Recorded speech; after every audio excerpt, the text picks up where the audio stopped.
Take command. Logan Paulson there, Craig Hoffman here.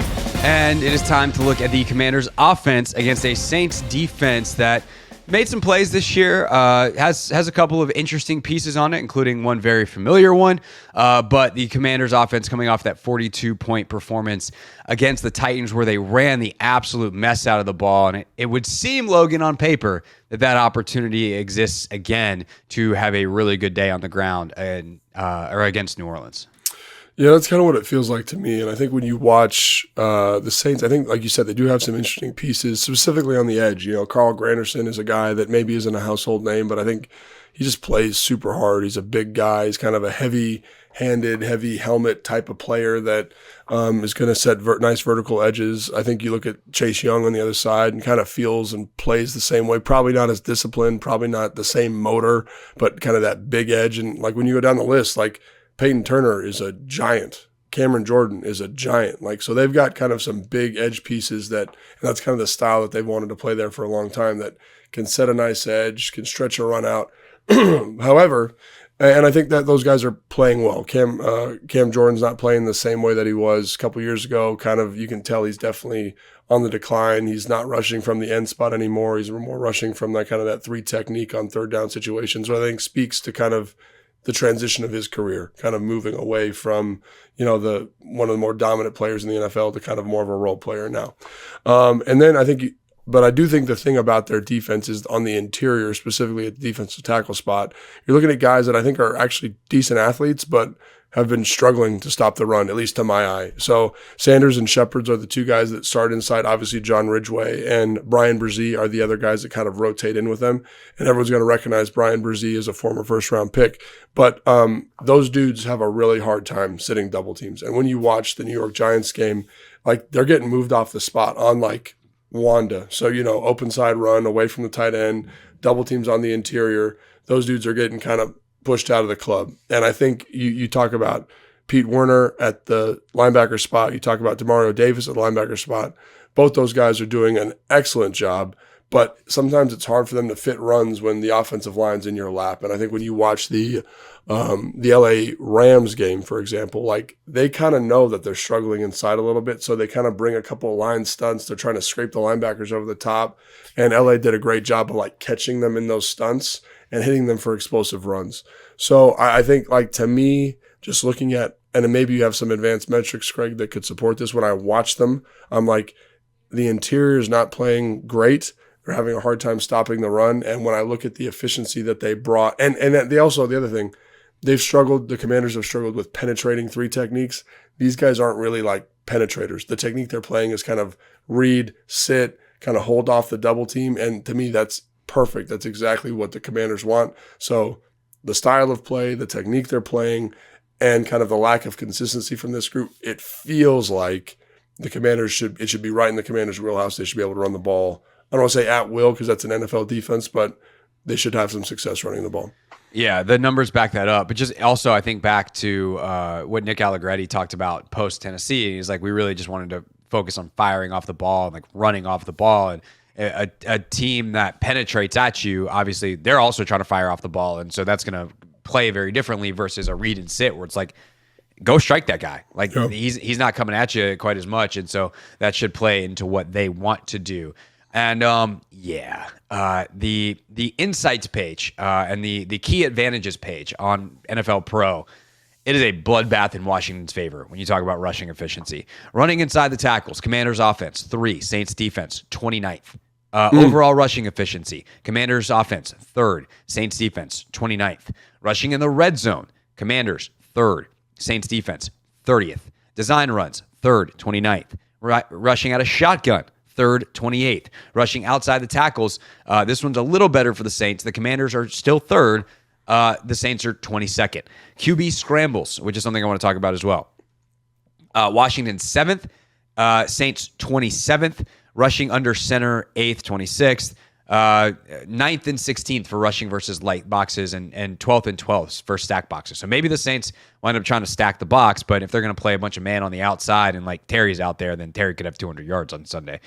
So we'll get to that. But I do think the scrambling element, which has been kind of go back to a term we used a ton a couple years ago, canary in a coal mine. If Jayden's scrambling, things have typically gone pretty well for Washington's offense. Which is his weird ability because you wouldn't think that would be a good metric. You know what I mean? It wouldn't. You wouldn't think that would be the Well, top. But I know what you mean because it is actually a very positive metric for the offense because he is so selective about when to scramble. So I actually had this conversation in the offseason. We did at the combine. We did a reporter roundtable, and it was me, Ben Solak, who at the time was with the Ringer and is now at ESPN, and Brooke Pryor. And I was like, just bring a topic to the table. We're going to chop it up. And Solak was like, I think in the next 5 years, like we are going to understand at a much more extreme level how valuable scrambling is. And the reason is because so often scrambles come in situations that are high leverage, like third down, because teams man up and try to bring pressure, quarterback gets out, and they result in first downs. And so because of that, the EPA per play, estimated points added is EPA, on scrambles is higher than basically any other type of play. So it's not that quarterbacks should then all of a sudden be looking to scramble at all times. Obviously, winning within structure is nice. You can often get big chunks. But because of when those plays tend to happen and the results of them, like it actually makes a ton of sense that like if Jayden scrambles and the offense stays thus on the field and on track, then the offense would be performing at a significantly higher level.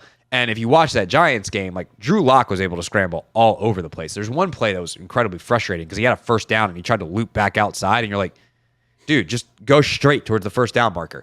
But like Jayden is taking that straight and possibly for another 30 yards. And there's a bunch of plays like that where Lock's able to get out, the pass rush lanes aren't clean. And so on top of the passing game stuff that we'll talk about in a second, and the fact that they should be able to design run the ball at will, how's the play, Mrs. Lincoln, if you're the Saints defense? Because Jayden's ability as a scrambler should be pretty high in this game when they do manage to shut other things down. Yeah, and it'll be interesting. And this is more of a coverage thing, but you know, I think we were talking through when I was watching the hurries cut up for the Saints. Yeah. They play like way more man than I thought they would play. And again, if you are a scrambling quarterback and there's no vision on you because everyone's either they're playing two-man, you know, where they're kind of in trail pushing things to the two high safeties, or it's single high man and they're in trail, or they do like a little bracket man and they throw cover three in. It's not like they're only playing man, but they play way more man. But in those looks we just described, there's nobody watching the quarterback. And the way they play their man coverage predominantly, at least in the stuff that I was watching, is the hook. They kind of run it with like a lurk player. So it's one of the safeties as opposed to a plug player who's the linebacker right in the middle of the field. So that guy's coming from depth. And if the quarterback were to scramble there, like it just feels like there's a lot of space in the defense for the quarterback to run. So again, like it'll be interesting to see what the defensive coordinator for the Saints wants to do and how he wants to approach this. Because for me, I'd probably kick in a little bit more zone just because I'm aware of him. But you've seen teams that have had maybe the most success against the Commanders have played more man. So do you just say, hey, teams have had success, we do this a lot, we'll figure the scramble thing out in terms of how we handle it from a rush standpoint? I don't know. Because the other thing you alluded to there is, you know, when you watch the Pittsburgh Steelers, for example, I think they have the highest efficiency in the NFL versus scrambling quarterbacks. Like they're able to keep them in the pocket at a really high rate. You can tell that is something that they bleed. They really are disciplined in terms of their rush integrity. With the Saints, for example, you don't really see that same discipline. On the interior, on the exterior, in terms of how they blitz people, there's a little bit kind of like go win, and it does create big creases. So do they have to change something? Do they change their coverage structure, which doesn't seem like that's what they want to do? Or do they change how they rush, which probably seems more effective? And are they able to do that on a week of prep? I don't know. But those are the two things that you look at. They're not great in terms of rush integrity, and they definitely play more man than you would think is appropriate versus the Commanders and versus scrambling quarterback. Yeah, Jayden. I mean, that's the thing with Jayden is he has been so much more like he's just destroyed basically zone coverages all year. And so if you're going to play zone, like he'll beat you with his arm. If you're going to play man, chances are he'll beat you with his legs. The other thing is if Cliff is going to be like he was against Tennessee and start to move Terry around a little bit more, well, now your man coverage stuff is probably going to work a little bit better because you're a little more focused on creating the exact matchups you want, using formations a little bit differently and kind of unlocking the full potential of your offense. So I think, the version that we saw against Tennessee happened for a lot of reasons, including some stuff that Tennessee was doing.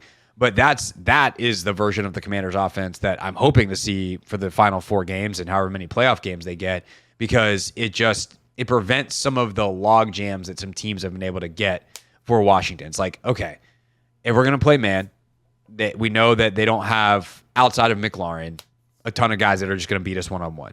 We know where McLaurin is going to be, so it's easy to shade coverage that way and put our best corner over there and or safety help.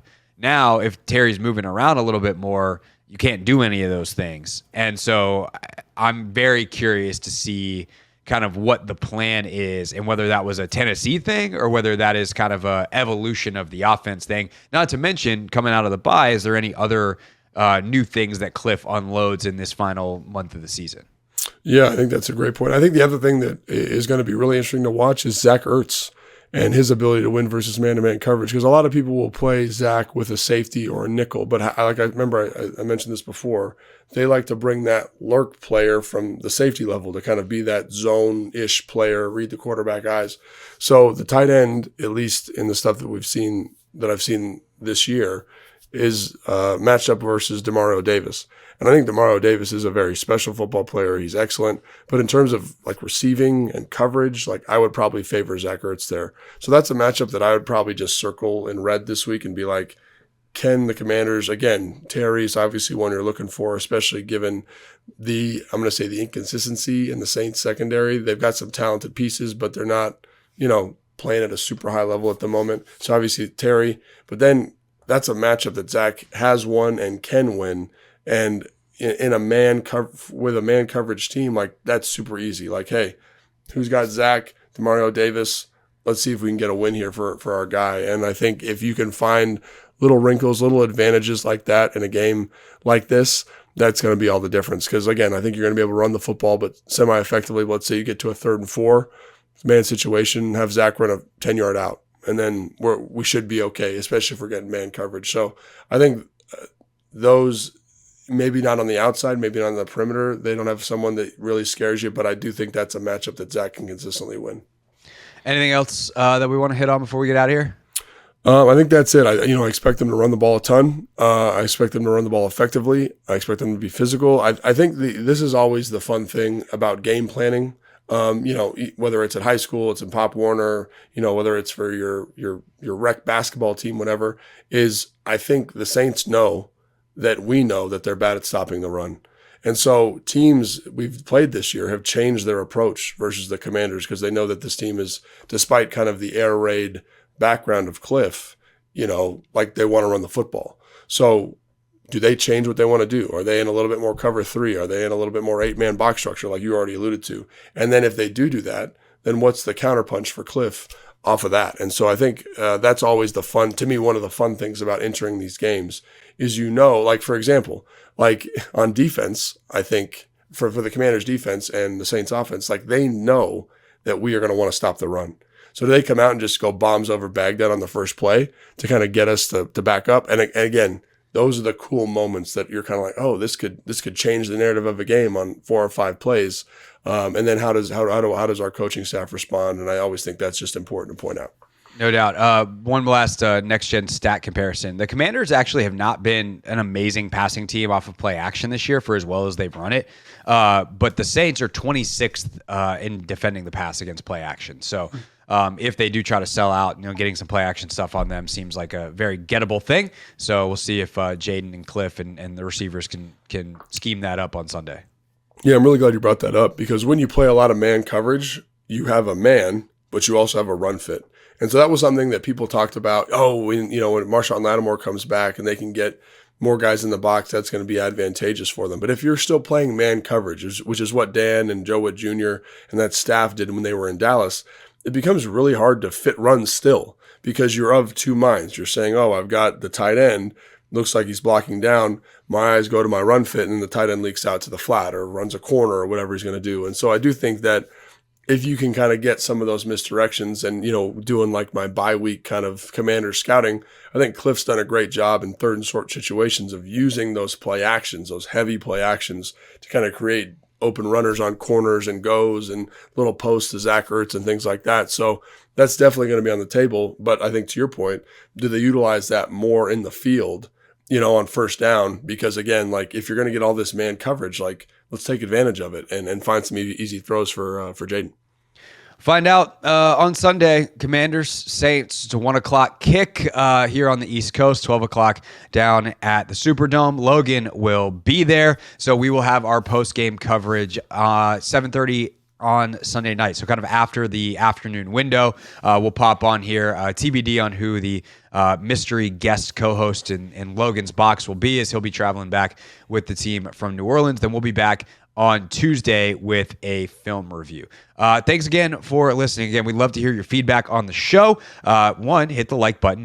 We don't really technically hear that, but it is a good way to say like, hey, I like that whole show. That's why I'm still watching. Thumbs up. So hit that like button on YouTube if you are watching. And if you are listening and not subscribed, go ahead and hit subscribe or follow. And by the way, happy year in review season. Logan, I don't know if you've gotten any of your Apple Podcasts or whatever year in reviews. Today in the Odyssey app is year in review day. So if you listen to us in the Odyssey app, you might get an email saying like, hey, you're a #1 fan of Take Command. If you do, share that on social media. We'd love to see it. And of course, you can go to hoffmanshow.com/survey and let us know what you think of the show. For Logan, I'm Craig. We will see you. I'll see you on Sunday. I'll see you on the radio between now and then. Logan will see you over on Command Center, and we'll be back together on Tuesday on Take Command. Thanks for watching this clip of Take Command, which has a brand new home. That's right. You can watch on YouTube at the Team 980. You can also listen to full episodes in the free Odyssey app, which is now enabled with Apple CarPlay. So we'll just, follow you around.